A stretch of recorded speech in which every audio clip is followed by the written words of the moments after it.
Right, on with the new one. This is what I've got, is a Amstrad GX4000.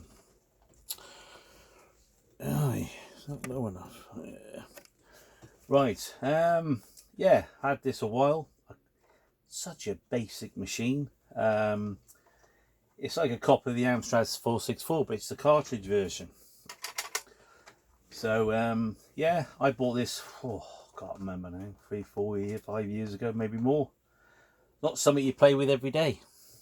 Because it's cartridge based, it was very hard to get the game, so I was quite lucky at the time that I had burning rubber with it, so it worked so I could get it to work anyway. But yeah, we'll kick off. Comes with burning rubber, comes with one of your little controllers, 2 buttons, basic really, and it's like the figure of 8 like a normal Commodore or Spectrum joystick end, but you usually have 2 of those because it can play 2-player. It's got a stereo sound. It's got 2 joystick ports. Don't know what that's for. I think it's something to do with the monitor most probably.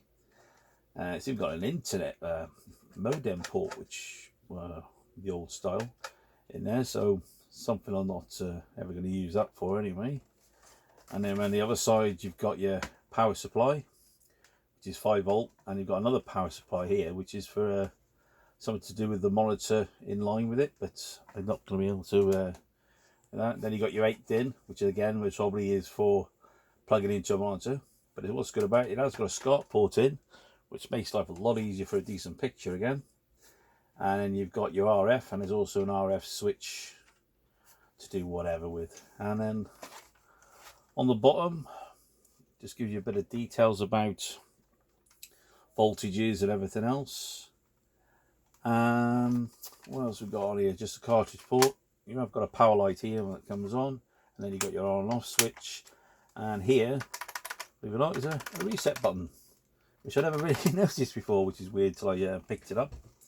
So yeah, so it's just a cartridge based unit really, which I don't understand why, because I suppose it would have been a lot of money back in them days for cartridges. But I had one very similar when I was a kid. Somebody gave it to me because but it was a real white one and it was really clear. But this is very, very well. I mean, it seems pretty light there, but it's been discarded on a few marks. So that's why I had it cheap at the time, because it was marked. Anyway, we'll plug in with a SCART lead and then show it you're working and show you what I use with it as well. So power supply SCART, turn the TV on, plug cartridge in, otherwise you won't get any picture. Better plug the joystick in, straightforward. Obviously these cables, sometimes you get joysticks with really long cables, those are really short.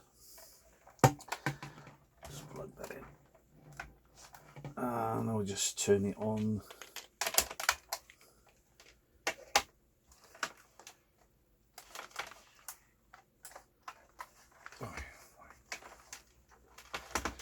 We are overthinking again. Overthinking. The on and off switch is here, which is the long red button. So I'll plug that in, turn it on, and hopefully, as always, is it going to work? And it's on SCART, but it ain't going to have it. So put the cartridge back in. Back on again. Oh, there we go. Always the way. Make sure it stays on the SCART. Catchy tune, that. Catchy tune. Oh. Oh, come on. So that's Burning Rubber, the most famous game for the Amstrad. Everybody who's had an Amstrad knows this game anyway, so we'll just play a little run of it. Weird on this one because, again, with a controller, you push forward on this and steer at the same time. Which I thought was a bit really weird. I don't remember. I thought we always had a separate button for accelerate and brake, but where there's an option, I don't know. I didn't notice before. But there you go. There's Burning Rubber. Ooh, don't hit the board. Oh, you can get away with that. Yeah, so that's Burning Rubber. Used to play hours on this back in the day. Mind you, it was the only game I had back in the day. So yeah, yeah, it's okay. It's a very addictive game when you. Anyway, so that's Burning Rubber. Now I'll show you what else I've got with it. So with that, again, the original one, and then at the time I bought this, which is a GX4000 multi-cart. Brilliant thing, 32 games in one, and it's quite cheap, about £35, 40 quid. You have little dip switches on here, you move up and down, and that depends on what the game you're playing on, you know. So it's quite clever, you know. It's somebody's got a bit of time and effort into making stuff like this, so it makes life easy for people like me who can't afford to buy these ridiculous price cartridges. And then you just plug it in, and then you turn it on, and whatever the dip switch is set on is what game. You get a list of games on what number dip switches there are, so it's different combinations on the dip switch give you. But what I like about it is that, you know, you know what game it is, and it's not a lot of fun because you're thinking, well, I know what that game's like. But it's when you dip a switch and then you don't know what the next game is going to be, you'll end up playing a game for an hour and a half. At least some of these games got like, as you can see on here, infinite lives. I don't know what the game is yet because I tried it. So up for infinite lives. Press down up for skip a levels on dying. Do that. Let's see what the game is. Oh, there you go. Rainbow Islands. Hey, never have guessed that.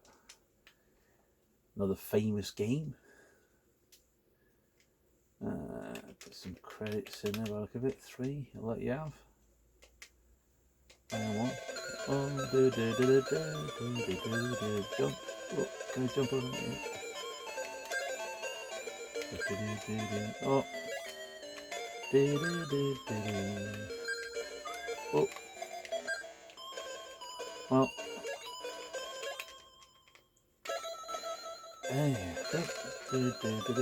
God, it's catchy tune, some of these games, aren't they? Oh, I've died. So that's one game. So what we'll do, we'll flick a few other buttons. Let's just do a random push around and see what we get now. 4 dip switches, top down. Oh, the Enforcer.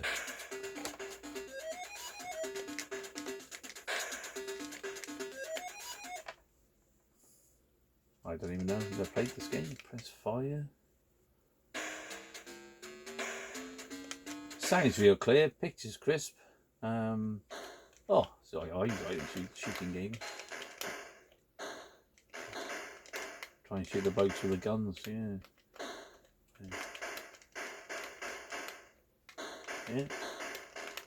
So yeah, so that's pretty straightforward. So yeah, so you got dip switches, 32 games in one there. Like I say, plenty to play with. So yeah, good investment. Save you man messing around with cartridges all the time because you've got plenty in there. And also, which was quite good, and this wasn't until about a year or so ago, I bought this. It's called a ROM. What was it called? Multi-caddy, I think it's called. A multi-caddy ROM thing. So what somebody's done is taken the case, cut it open, and you'll be able to put your own ROM in it, which I think is absolutely brilliant. So this one's got RoboCop 2 in it, and I've also got Ghosts and Goblins on one, Pang, Navy Seals, Switchblade, and Burning Rubber again. So if I didn't have Burning Rubber, I'd be able to, you know, get rid of that, sell it on eBay or whatever.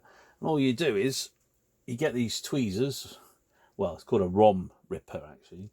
So it's easy then to just put the thing either side of there and just pull the ROM out like so. And then you just get another game. Take it off there and squeeze in hard enough. And then let's say Ghosts and Goblins. We'll try that one because that's quite a famous game as well. And you just put it in line with the things. With my eyesight being amazing as usual. we don't want to bend the pins, otherwise it'll be, have I done that right, or have I missed it? Yeah, my eyesight is bad. Anyway, we'll plug it in and see what happens. Let's see if that works. No. Maybe I didn't put it in properly. It didn't feel properly actually. Always the way when I show stuff on your channel. Let's just get that in there. Ah, no, it didn't go in, did it? They only caught it on the one side. Let's get it right this time. Old age catches up quick sometimes. Eyesight starts to go. Oh, that might be a good idea if I put it in the right way bloody around. Oh, right.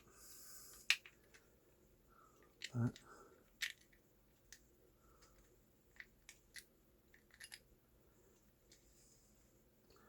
Why am I having trouble putting that in there? The chip's been bent. Let's try a different one. Let's just bang maybe sealing. Maybe it's that was the problem. Maybe the chip, the wires are.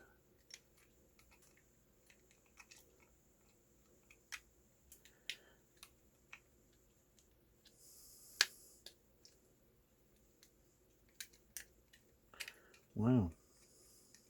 I've had this problem before. Am I doing something wrong? No. No, for some reason putting it at an angle. Leave the cut back in now. What was in there? Yeah, definitely my bloody eyesight, isn't it?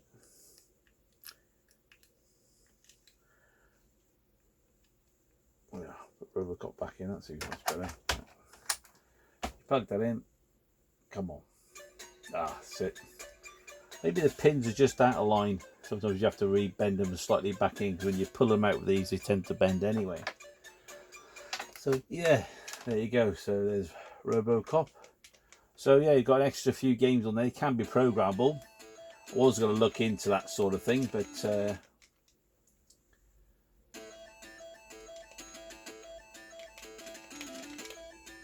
there's a hole there. I wonder why I blooming died then. Yeah, I was going to look into the. Oh God! All the games, I have to pick the ones I can't play. Here we go. Oh no, not very good. But no, that's that one. Let's have another go, just in case. Just me. Pick the worst game ever, as usual. I want to put Ghosts and Goblins in, really, because that's the better version. It's nice to see Ghosts and Goblins on other machines.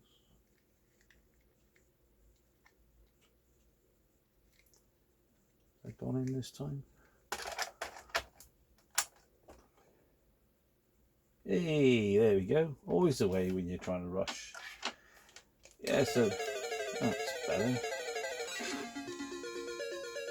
Oh, yeah, animated. Good sound out of the machine. Yeah, the only thing I'll say about it, it's a nice machine. It's like you say, but I'd rather get an Amstrad 464 because at the end of the day, you've got tape option and cartridge and multi-carts. But it doesn't seem any different from my Amstrads either, so pointless exercise really when you can get these things on tape. Oh, there you go. Yeah, but overall, I would just say at the end of the day is it's nice having your collection. It is a nice little quick, easy setup for any kid to play with. So if you've got grandchildren or whatever, you got it handy. Something you can turn on instantly, a bit like the old Atari again. They're all very similar. It's just by different companies. But no, it's just a nice little setup. This quick and easy. ROM chips all ready to go. But like you say, a pointless thing to buy in the 90s. It was made just after everything else. Trying to keep up with the console market, I suppose. But yeah, can't say a lot more about it really.